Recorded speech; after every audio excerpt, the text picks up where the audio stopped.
Tune into Raising Wisdom, where we embark on a journey of enlightenment and introspection. Get ready to elevate your understanding, embrace life's challenges, and unlock the true potential of your being. In a world where gossip rules, we are grateful that you came back to shine the gems on your crown, here on Raising Wisdom, where wisdom is free. I'm your girl, Nico Sakari, the Mad Alchemist. Catch us live Wednesdays at 8, and just for some extra love, hit that like button, share, and subscribe. Hi, vibrations. Just giving it a couple of minutes, or a couple of seconds, really, because I don't even like to waste no time. How you doing? I'm about to get started. Hey. Is it 8 o'clock? Yes. It's 8 o'clock. Hi, vibrations. Welcome back to Raising Wisdom, where wisdom is free. It is here we embark on a journey of enlightenment and introspection. Together we will navigate the complexities of life, seeking the elusive wisdom that enriches our minds and souls. So get ready to elevate your understanding, embrace life's challenges, and unlock the true potential of your being. I'm your girl, Nico Sakari, the Mad Alchemist. We got so much to talk about. Are you ready? That is the topic at hand. I hope y'all doing good, because I am doing well. That's for sure. I hope you enjoyed seeing Shawnee Pooh's back on Raising Wisdom last week. Was that last week? Yeah, that was a lot of fun. I missed her a whole bunch. I know you guys missed her too. So, high vibrations. I would like to go ahead and do my thing per usual.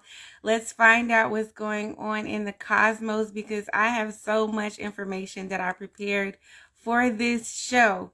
Okay? We have so many things that's going on. So what's going on in the cosmos? The moon phase for tonight is waxing gibbous. Okay, and so with waxing gibbous, it's shown as a time for increasing energy and momentum. All right, manifestation and growth is what's happening. Refinement and adjustment. All right, balancing energies, and it's a time of spiritual awareness and spiritual heightened awareness. Okay, so keep that in mind. It's an opportune time for meditation, reflection, and connecting with higher states of consciousness. High vibrations, welcome to Raising Wisdom, where wisdom is free. Come on in, please. We have so many things to cover, and I really hope you guys are ready for this topic at hand. I've done so much research and just a lot of meditating on this topic, because it's definitely necessary, and I need to let you guys know what's happening, right? So cool. For the waxing gibbous moon phase, there are a few herbs that you would like to consider during this time, of course. Y'all know I have a jillion notes. So you have lavender. You know, lavender is good for the calming, the cooling, bringing things into a melancholy state. Okay, you also have bay leaves. Bay leaves are just good all around for success, protection, and clarity.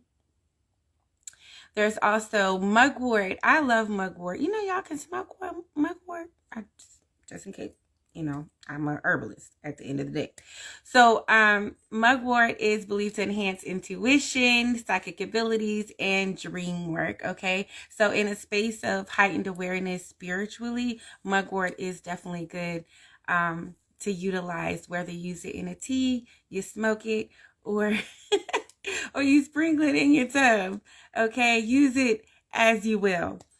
There's also jasmine. Jasmine, y'all, is all about love and abundance and manifestation, okay? So if you are trying to find out about your love life and things of that nature, you want to enhance that with your intentions, make sure that you include some jasmine in your tea, in your bath, in whatever endeavor that you choose to use it with, okay? There's also frankincense. I believe we talked about frankincense. I'm gonna get it together in the last episode, not the one at the studio, but so what was that, episode 22, when we were talking about the heart chakra, okay, because that's good for purification and protection as well. And then I'm going to include in this in these herbs sandalwood, and that's just good for grounding, okay? So when, according to your root chakra, if you're feeling like you're kind of imbalanced and you're all over the place, sandalwood would definitely help with that, to ground you and to also put those intentions in place and have some gravity to it, okay? Super cool. So what are we talking about this evening? We are talking about, the question is, are you ready for the golden age? Okay, are you ready? I'm talking about the end of Kali Yuga. We're going to talk about what that is. We're going to talk about all about what that is. And also Pluto going into Aquarius and what that means. Okay? There's a lot of other things that we're going to talk about, including Christ consciousness. It's deep, y'all. It's real deep. So first and foremost, I pray all is well with all of you, okay? It is a very amazing time to be alive, and we have just ended something called the Kali Yuga on the 15th of January. So if you're not in tune with what's happening with that, the Kali Yuga is connected to Hinduism. Okay, Hinduism, if you didn't know, is the oldest religion that there is. All right, it goes all the way back. So do your research on that. Kali Yuga is the last of the yugas. It's 4 stages. We're gonna get into it. All right. So 4 stages or ages described in Hindu cosmology. If you don't know what cosmology is, it's pretty much the science of the origin of the development of the universe. Okay, super cool. So it's a part of the cycle of yugas, and there's 4 stages of them. All right, so there's epochs and eras, and they represent different phases of what's going on in societal development. Stay with me now, because it's going to get really deep. And once, if you're paying attention, which I'm sure you are, okay, because all my Raising Wisdom tribe, we be paying attention to the signs and the times, right?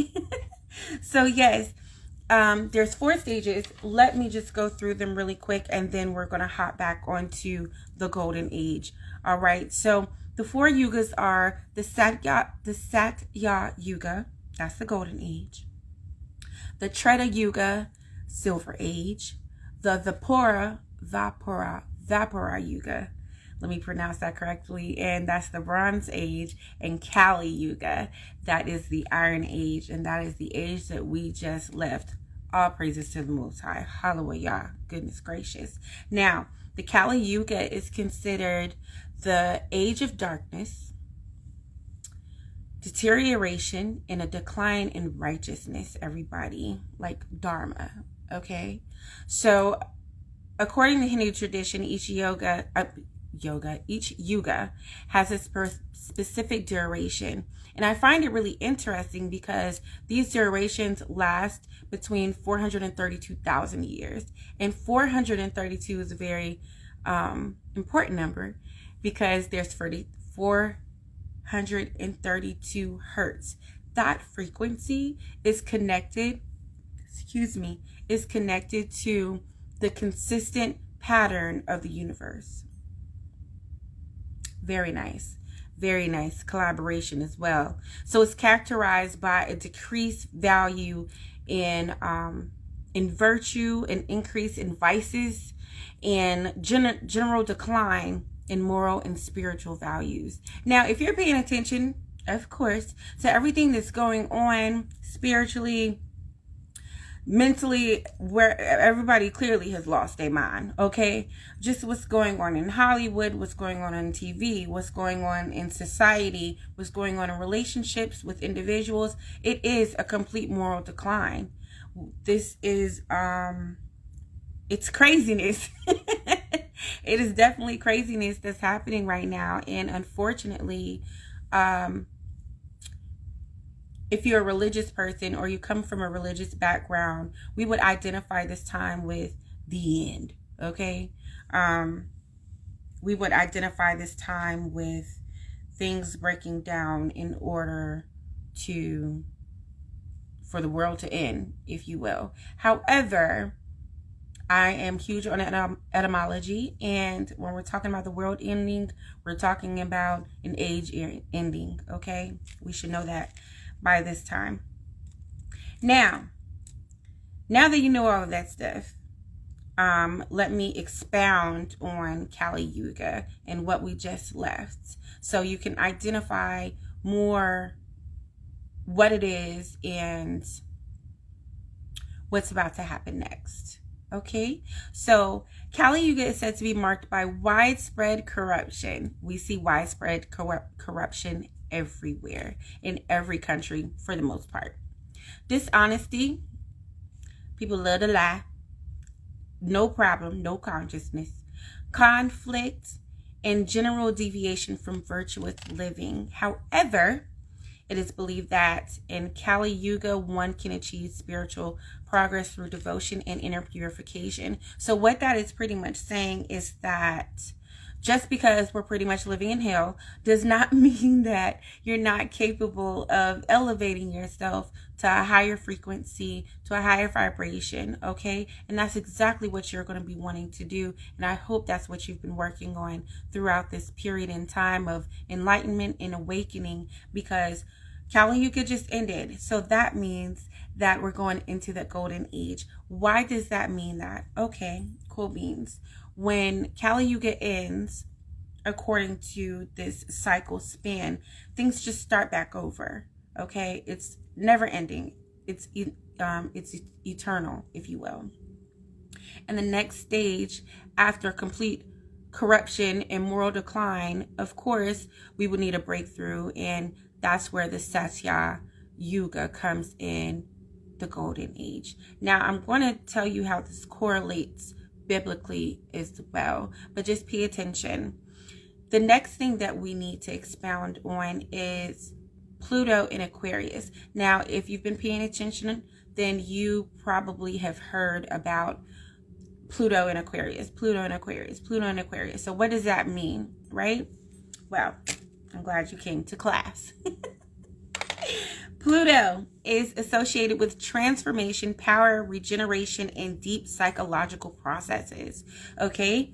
Aquarius, as a zodiac sign, I'm Aquarius ascendant. Okay? Shout out to all the Aquariuses. It is Aquarius season, and we're in the age of Aquarius. Y'all winning. I love it. I'm sorry, we're winning. Anyway, so Aquarius as a zodiac sign is often linked to innovation, progress, humanitarianism, and unconventional thinking. Okay. So when Pluto is in Aquarius, astrologers may interpret the placement in a few ways. All right, so let's get into it so we can have some understanding and some wisdom in this. Transformation of society. Again, when we're talking about the end of Kali Yuga and Pluto entering into Aquarius, moving into the golden age, this is a wonderful situation. Transformation of society. We definitely need that, okay? We need some unity, some love, all of that. So Pluto's transformative energy may influence societal structures and norms associated with Aquarian themes, right? So this can involve changes in technology, group dynamics, groupthink, advancements in humanitarianism, and all of that fun, good stuff. And then also there's collective evolution. So collectively, spiritually, there are those of us who are elevating in a way, right? Collectively, moving more towards nature, moving more towards peace, love, forgiveness, kindness, all those high vibrational Christ consciousness type characteristics, if you will, right? So there may be a focus on collective evolution and the transformation of group consciousness, meaning we're all trying to get on this higher frequency so that we can elevate into a space of ending duality. We can end wickedness and all of those things, right? That's why it's so important that we focus on our heart chakra and getting that taken care of and healed, right? So Aquarius is known for its emphasis on community, and Pluto in Aquarius might bring about profound changes in how communities function and evolve. Okay, that's what we want. We do want that. We want some changes here. Okay. Also, technological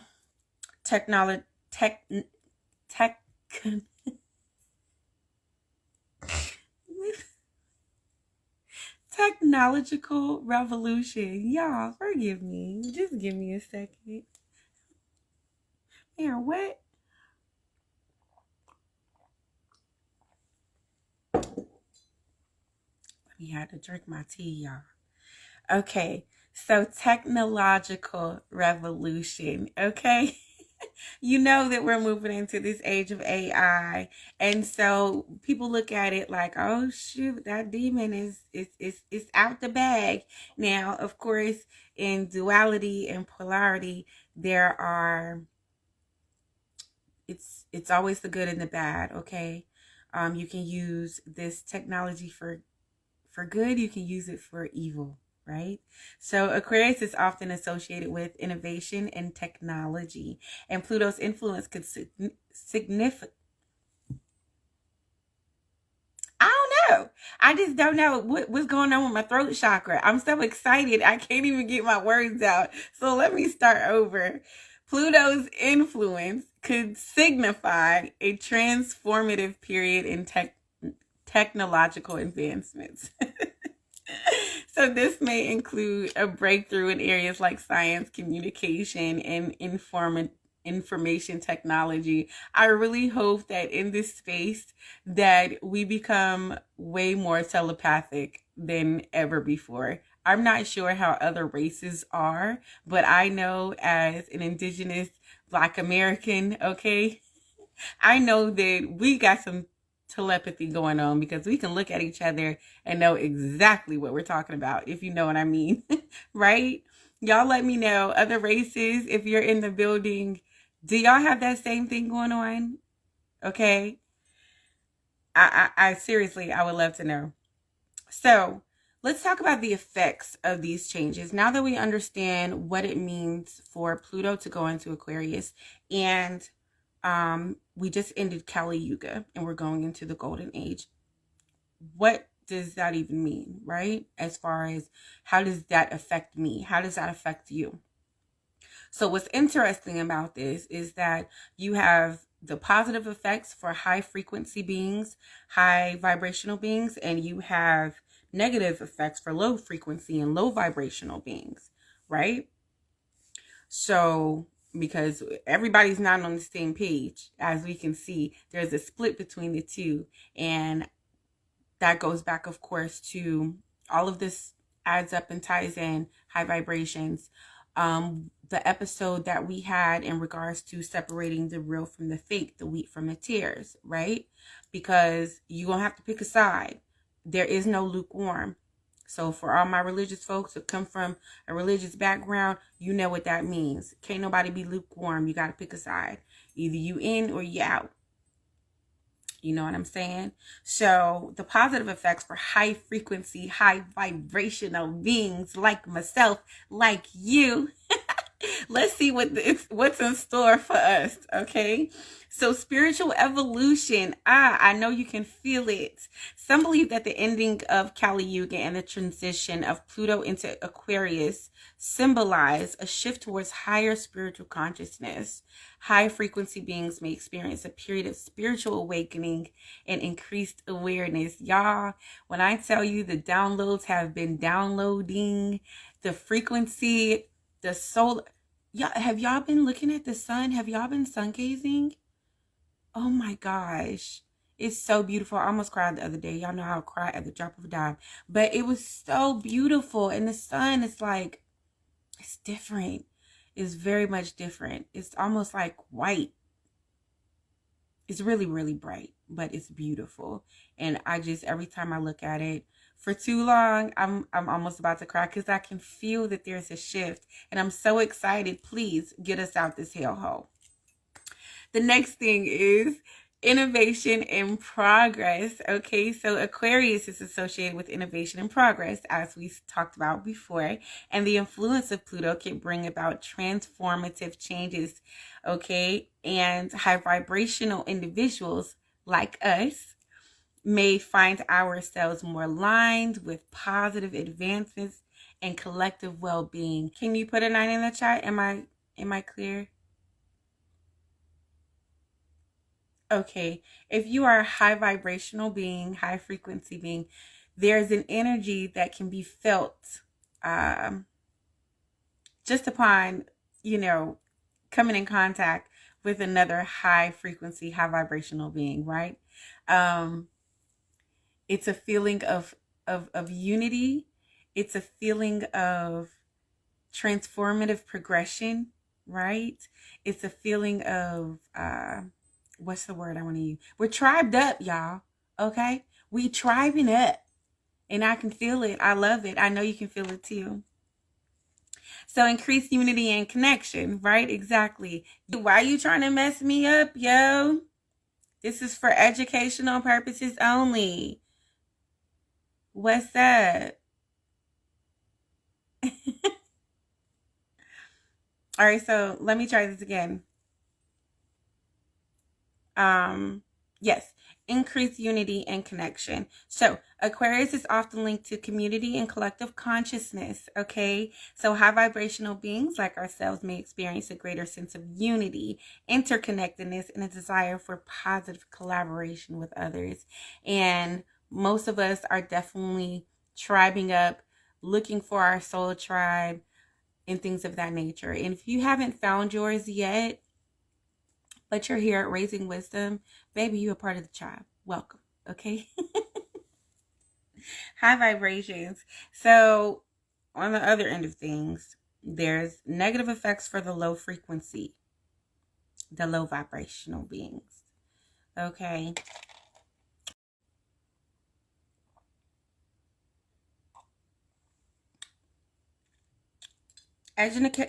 Educational purposes only. All right? Don't shoot the messenger.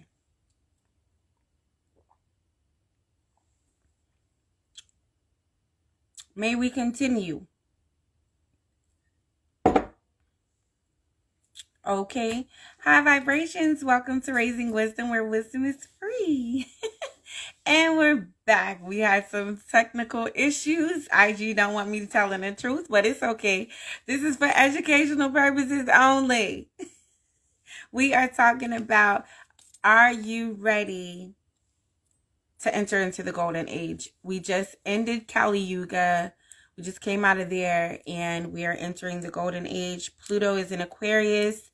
We're talking about the effective changes on high vibrational beings and what may happen with the low vibrational beings, low frequency beings, okay? And we just covered the positive effects for high frequency beings, spiritual evolution, innovation and progress, increased unity, okay, and connection, tribe up. And of course, for the low vibrational beings, there's resistance to change because why? Why would they want to change? If they're not trying to change now, it's because their eyes not open and they're not trying to see. No problem.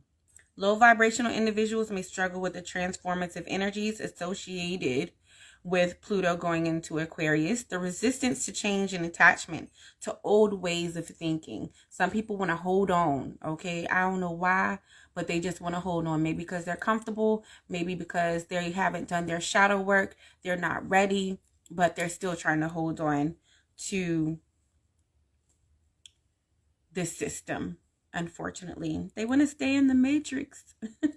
That's unfortunate, right? So conflict and discord.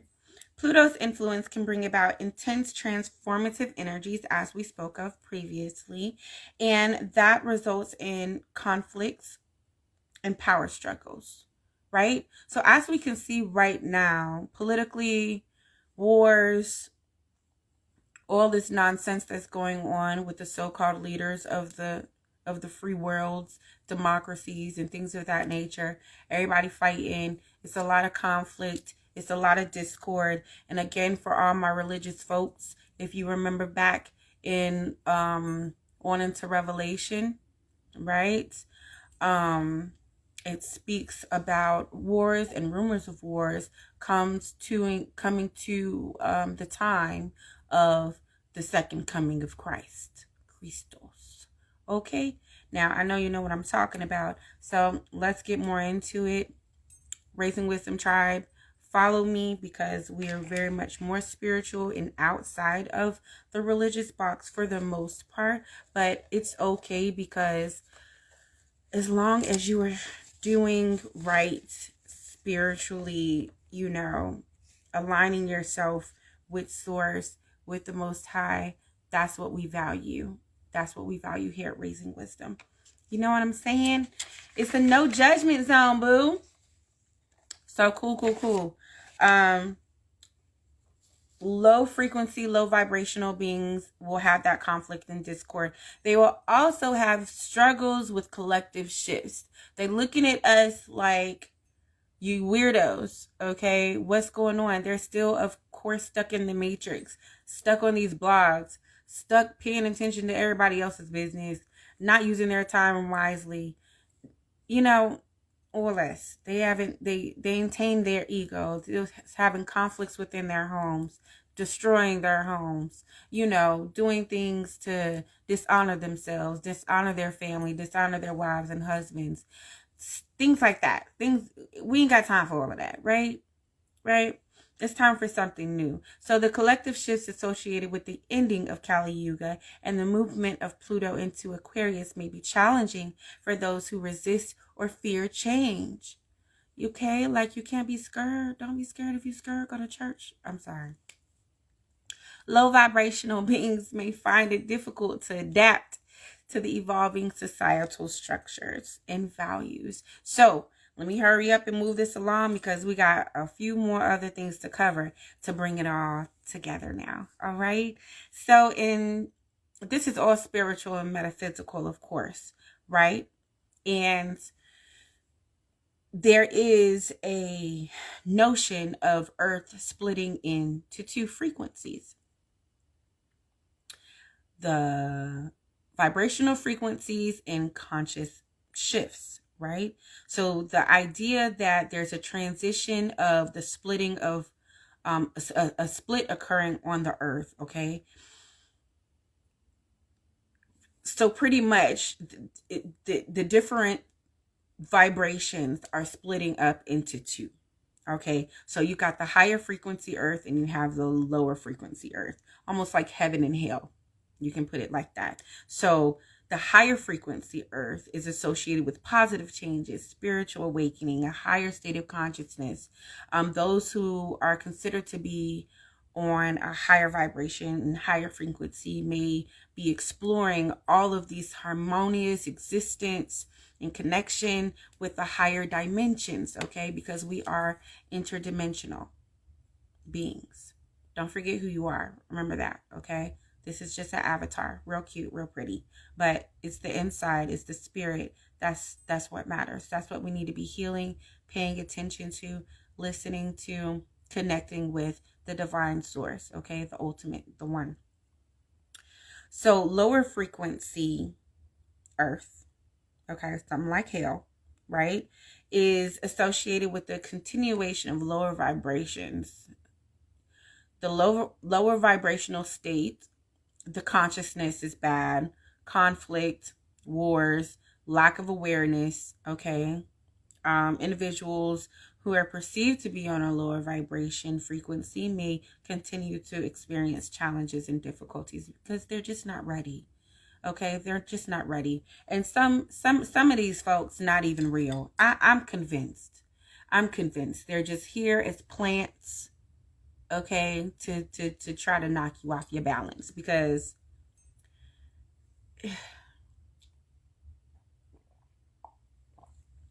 I know y'all know what I'm talking about. By this time, y'all probably looking at these individuals like, are you dumb? Like, what is the problem? I cannot be around you, please. So, this is also supported, right, by Eastern philosophy, by Hermetic ancient scriptures, okay, some biblical and indigenous spiritual beliefs, okay, in different sectors, of course. Now, let's talk about the 1,000-year correlation. I spoke to you about Kali Yuga, and I spoke to you about the Kali Yuga, right? Ending. So I also want to go back to that, because the complete cycle of a Yuga is called a kalpa. Okay, get your notebooks out. A kalpa is a vast unit of time and is said to be comprised of 1,000 Mahayugas. Therefore, the sequence of yugas repeats for each Mahayuga within a kalpa. That could be a little confusing.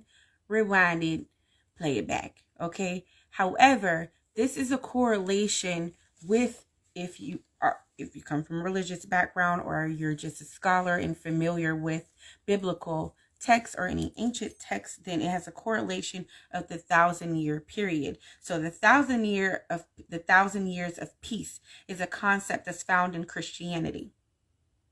So specifically in the book of Revelation, all right, which is the last book of the New Testament. If you're unaware, I'm just a complete heathen. I'm sorry. I'm gonna do better.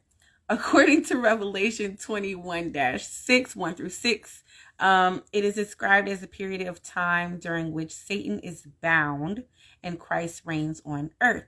This period is often referred to as the millennium. Okay, so there's different terms for this, but this is just going to show you that the space that we are in, okay, is very, very, very important. And it's a very cosmic transitional time to be able to move into a stream of consciousness, Christ consciousness, if you will, where things get a lot better, more better than worse, depending on how you're moving, okay, what vibrations you're moving on, okay? Yes, so let's discuss Christ consciousness.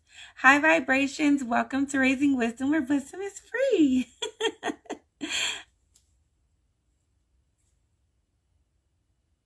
Okay, cool. So here are some key aspects for Christ consciousness, okay?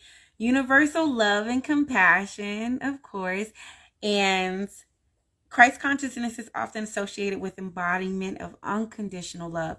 Now, me and Shawnee Poos had a conversation. We was talking about unconditional love. There is definitely a difference. There's conditional love and there's unconditional love. Okay? Conditional love, of course, comes with conditions. And sometimes people will love you with conditions. Okay? If you do this for me, then I'll love you.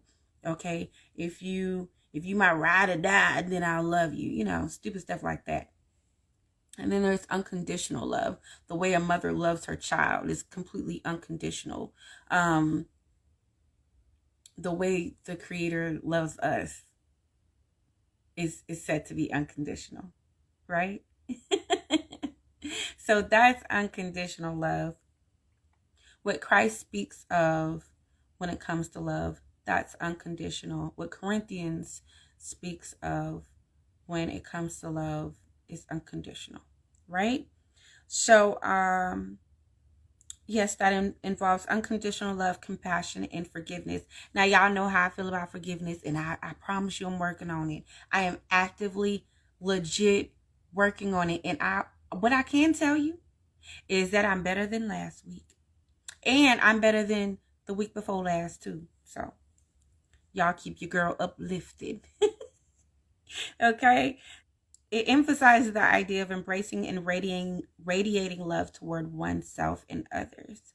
Also, Higher spiritual awareness. I don't know how much I can emphasize this. Christ consciousness is, so the term suggests a state of elevated or awakened spiritual awareness, okay? So beyond ordinary human perception, right? Where things get real magical. Okay, where individuals become attuned to higher truths and deeper understanding of existence. We're more in tune with our spirits. We know that the Most High dwells within us. We realize that this is our temple. Things of that nature. How we move is completely different than someone who is low vibrational, not ready to change, still kind of stuck in the matrix, not willing to be forgiving, not loving, being hateful, all those wicked things. That has nothing to do with Christ consciousness. When you move into Christ consciousness as well, what I think is really important is that this is a state of mind that you would want to be in. So you're striving to be in it. And when you're chasing after the Creator, you're researching, you're seeking truth. This is something that you want to do. It's not boring. It doesn't get on your nerves. It doesn't irritate your spirit. This is something that you're drawn to, something that you want to become. You want to transform yourself, become the best version of yourself, things of that nature. That is moving towards Christ consciousness, if you will, okay? Unity and oneness, again. Unity there's power in unity, okay? So Christ consciousness is linked to the idea of recognizing the interconnectedness of all beings and experiencing a sense of unity with the divine nature and humanity, okay? That can be challenging for some, but again, with real true shadow work, you can overcome those challenges of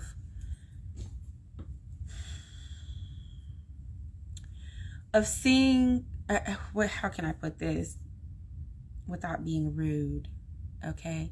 Everybody's not like us. And sometimes, especially at this point in time in the game, it's not all about skin color either. It's just not. It's more so about your spirit and what lies within. Like, who are you spiritually?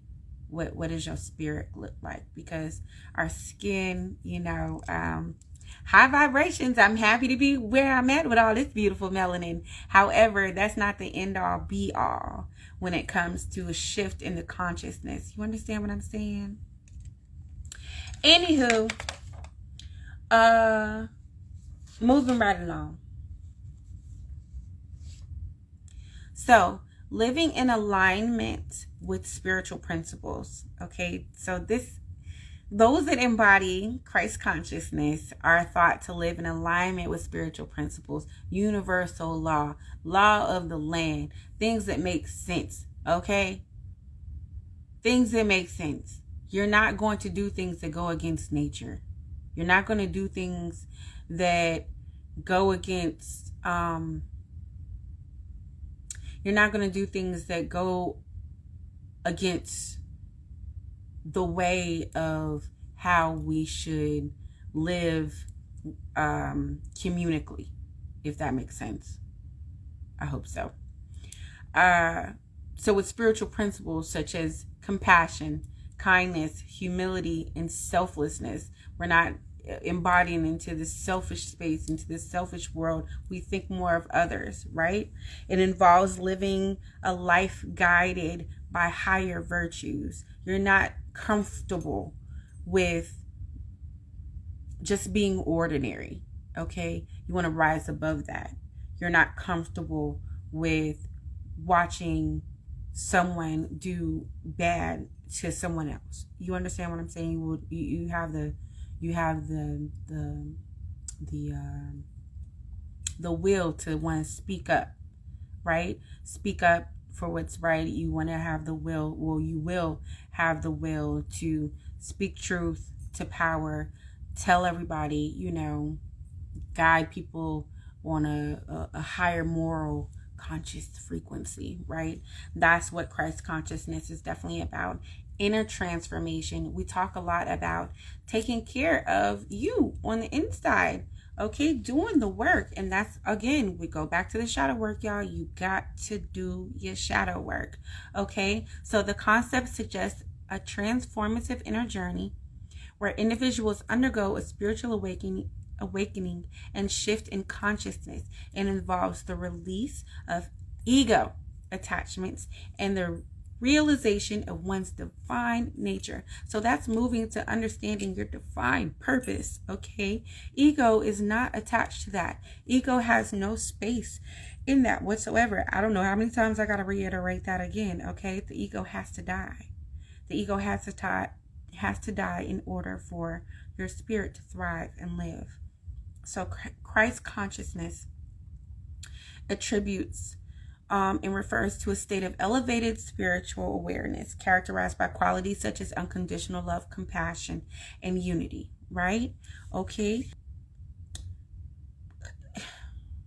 I want you all to understand something. I want you to understand something. Everything is definitely not what it seems. If you're familiar with metaphysics and you've been familiar with rise in consciousness and even Christ consciousness, then you would have to have came across Kundalini, right? So that's your energy awakening. Kundalini is believed to be a dormant spiritual energy residing at the base of the spine. And it rises on up like this, okay? The awakening of the Kundalini is thought to lead to a profound spiritual transformation and an expansion of consciousness. And there's a rise of energy that comes with the Kundalini. And it rises through different channels, okay? Into your energy centers. We talked about your energy centers, which is your chakras in the body. All right. And then, of course, we have our pineal gland, and that's our, our third eye chakra. Okay. Very, very important. Please stop using the fluoride. Decalcify. If you haven't by now, you need to be decalcifying your pineal gland. I mean, come on now. Come on. You got to catch up, baby. All right. So, pine cones, of course, are a symbol of the pineal gland and has been in Egyptian hieroglyphics and child, just do your research, okay? It's everywhere. It's in front of you right now. Matter of fact, what's interesting, I went to the thrift store, y'all, and I got a set, the silver set. They're kind of like little vases, but on the tips of them, there's different symbols. There's the pine cone, there's a dragon, and something else. But I thought it was very interesting because these symbols have been with us for so very long, and we just haven't been paying attention to them because we were taught, unfortunately, that we're just on the spinning ball through space and we're insignificant, and that's it. And that's not the case whatsoever. So when it comes to the pineal gland, please make sure that you're taking care of it, okay? And you're not just putting anything and everything into the body. So it's a pine cone shape. Your pineal gland is a pine cone shaped gland located deep within the brain, okay? But it comes up like this. It's really dope. Do your research. It's connected to all other different types of symbolisms as well, and the spiritual significance of the pineal gland in various spiritual traditions is considered a key element in spiritual awakening and intuition. You definitely need that because that is your third eye, and you want it to be awakened so that you can see even when your eyes are closed, if that makes any sense. And also, I want us to focus on our crown chakra. Okay, the divine. Let's focus on our crown chakra. The crown chakra is the seventh and highest energy center in the traditional system of 7 chakras. Okay, it's located, of course, at the top of the head, your crown. And that's where Christ consciousness thrives, baby. The connection to spirituality from your crown chakra is associated with spiritual connection, okay, higher consciousness and unity with the divine. It is considered the gateway to higher states of awareness. Ashe, okay? So, what's the correlation with all of these things that I'm speaking on? Okay, the topic at hand is, are you ready? Are you ready? Right? Are you getting your homes in order? Are you healing your heart chakra?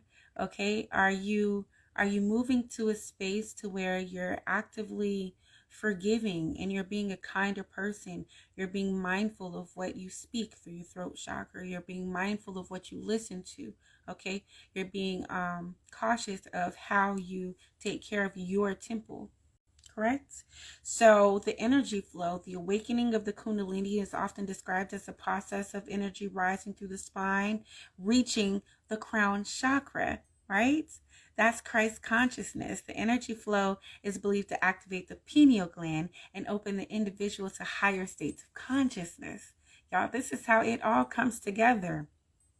So union with the divine consciousness, here we go. One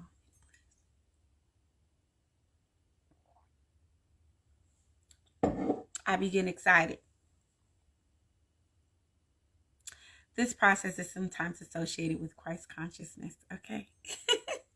Where the individual experiences a profound union with divine consciousness, embodying qualities similar to those attributed to Christ. That's where we want to get to. The idea of that.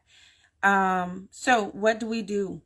What do we do if you are not in a space of, if you're still trying to raise your if you're still trying to raise your vibrations, if you're trying to reach Christ consciousness, if you're dealing with some demons that's in the closet, some skeletons that's in the closet, what do you do?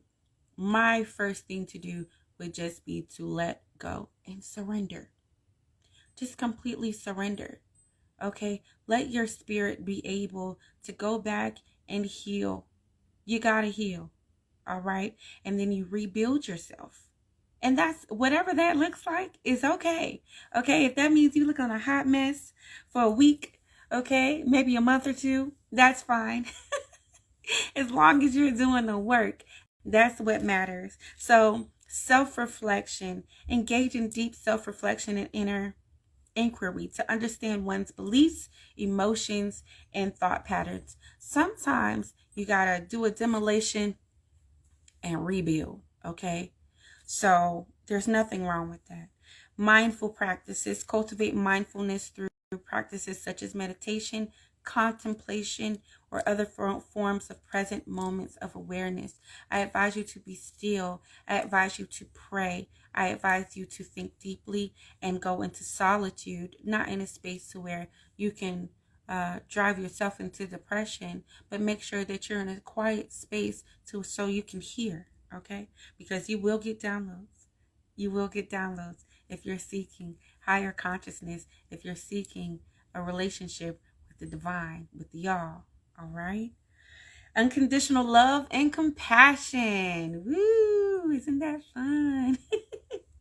So cultivate love. Work on cultivating unconditional love and compassion for yourself first, and then you will be able to distribute that to others. Once you understand that you give yourself that unconditional love, it will be easy for you to be able to distribute it to others. You understand? Sometimes we have to relearn. We got to learn and unlearn and relearn, okay?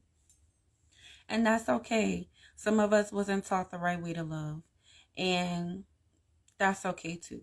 That's just a part of your growth and you reaching a higher consciousness. Is just by being honest with yourself and going from there. You know what I mean? We all don't have it together, and we definitely all don't have the answers. I mean, I would like to think that I do. I'm just kidding. High vibrations. Welcome to Raising Wisdom, where wisdom is free. You are late. I'm just kidding. Thank you so much for joining. I hope you're having a wonderful evening.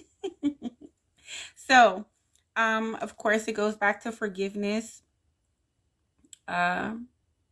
Practice forgiveness and letting go of resentments, judgments, and negative emotions.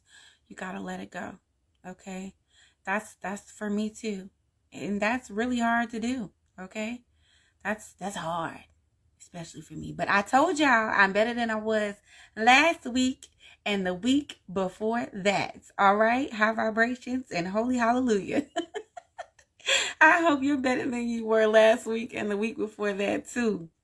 So alignment with spiritual principles, y'all, we are trying to reach Christ consciousness to go and be ready for the golden age. All right, this is what we've been waiting for. This is what our spirits, our hearts, and our minds have been waiting for. So live virtuously, y'all. Strive to live in alignment with spiritual virtues such as kindness, humility, patience, and selflessness.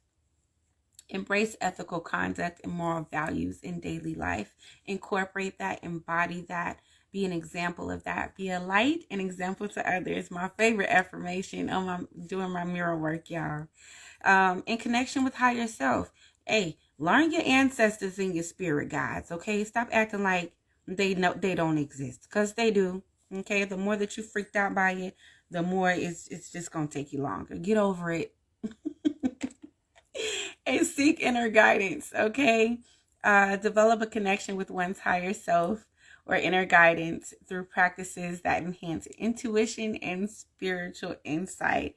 Prayer helps. Just to give you a hint, prayer helps. Contemplation helps. Meditation helps.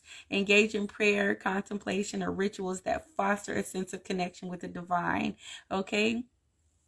If you're seeking answers, y'all, just ask. Ask and you shall receive. Transcendence of the ego. This is huge, y'all. So we got to get rid of the ego. Ego has to die in order for spirit to thrive, right? That is going to be something, that's going to be one of our mottos. Ego has to die in order for spirit to thrive. Remember that when you got to check yourself, okay? Excuse me. So ego dissolution is what we'll call it. Work on transcending the limitations of the ego by letting go of attachment to personal identity, desires, and judgments. All right. Sometimes you got to be more spiritual than carnal, because you carnal, the flesh be fleshing. Okay, you gotta let go, boo. Yes. So, in order, if you're wondering, little tidbit to activate the Kundalini and those chakras, energy practices, explore practices that are believed to activate and balance the energy centers in the body, including Kundalini practices. Your hands, energy centers, okay? Your eyes, energy centers, all your chakras are energy centers, okay? You can utilize crystals.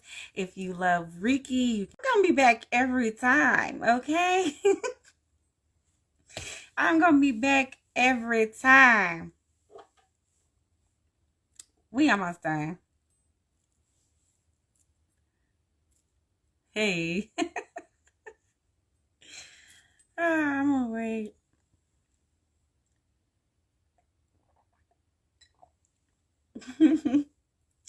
High vibrations. IG is trying to cut me off. This is the second time. It's okay, because I'm going to finish. I'm going to finish. You back? You back? Hey, boo. Okay. Yes, and we're back. So let me wrap this up before IG catch on. Okay, cool. So we were talking about activating Kundalini and chakras. Okay, so explore practices that believe to activate balance in the energy chakras, the energy centers. I'm sorry, your chakras in the body, including Kundalini practices. Okay, so yoga and breath work. I remember, y'all, back in the day, them religious folk would be like, they would say yoga was evil and stuff like that. I could never understand why. I told y'all, in my spiritual awakening has been going on for a very long time, and I always had questions, and I could never understand why them folk would say that yoga was evil. Yoga is definitely not. I could never understand. I had so many questions. I was like, it looks like really relieving. Oh my goodness.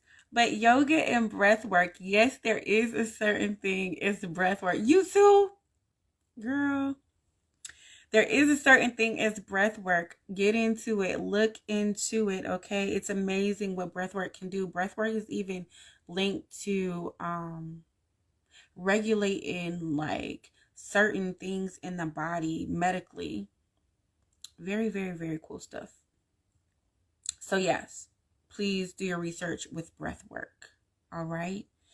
It definitely helped. Breath work helped me with my panic attacks. Yes, your girl be having panic attacks. Okay, the trauma. But it's all good. Breath work helps. And the last thing, devotion and spiritual studies. Y'all, don't be slow out here in these streets. All right, don't let them catch you slipping. Make sure that you're studying. Whether that be the Biblios, Helios, okay? Whether that be the Quran, whether that be Buddhist, Hinduist, ancient beliefs, thoughts, the emerald tablets, okay, the tablets of destiny. Make sure that you're studying something. Make sure you're reading something. I got this book, y'all, called 369 Manifestation Journal. And if you're familiar with the 369 with Nikola Tesla, goodness gracious, man. And the significance of the numbers 369, y'all, is really dope. So I'm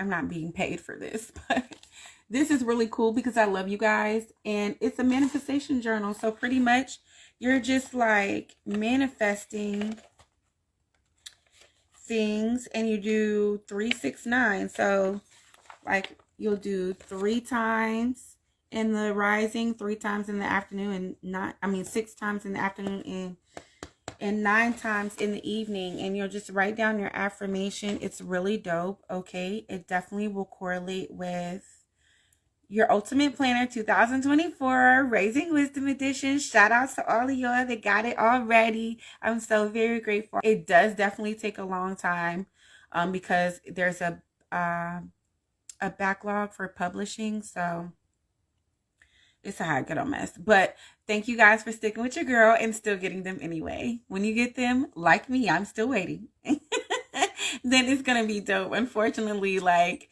the first batch won't be delivered until like the 23rd. So I'm so sorry, but thank you for rocking.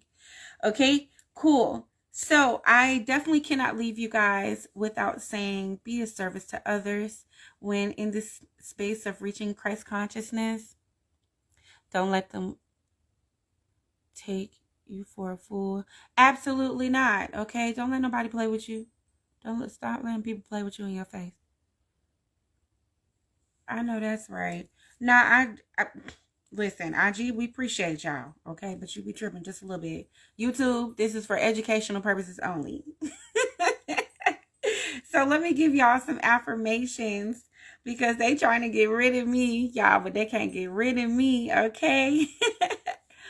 3 affirmations. 3s. We working with 3s.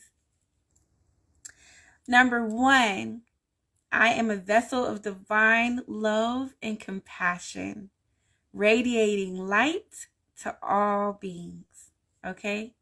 I am a vessel of divine love and compassion, radiating light to all beings. And number 2, in stillness, I find the wisdom of my higher self, guiding me towards Christ consciousness. In stillness, I find the wisdom of my higher self, guiding me towards Christ consciousness. You know, y'all, stillness is my best friend, okay? So make sure that you get in tune with stillness, all right? And the third one is, so I surrender to the divine flow of unconditional love within and around me. One more time. I surrender to the divine flow of unconditional love within and around me. Okay, so those are the affirmations for this show. Are you ready? Are you ready to go into the golden age? You got some work to do. We all have some work to do. We all should definitely be working on ourselves, on a daily basis, okay? Die every day, be reborn again the next as a better, bigger version of yourself. All right, we're moving into a wonderful time. It's a great time to be alive, y'all. Please keep your heads up even when things obstacles may come and all of that stuff. Keep a smile on your face, keep the affirmations going, make sure that you're continuously being consistent in your purpose and in your work. All the things that you're manifesting will come to pass. That is my wish and my prayer for you, Ashe. So in a world where gossip rules, I am so happy that you've come here to shine the gems on your crown, here on Raising Wisdom, where wisdom is free. Thank you so much, guys. I love you. Like, comment, subscribe, share. Peace.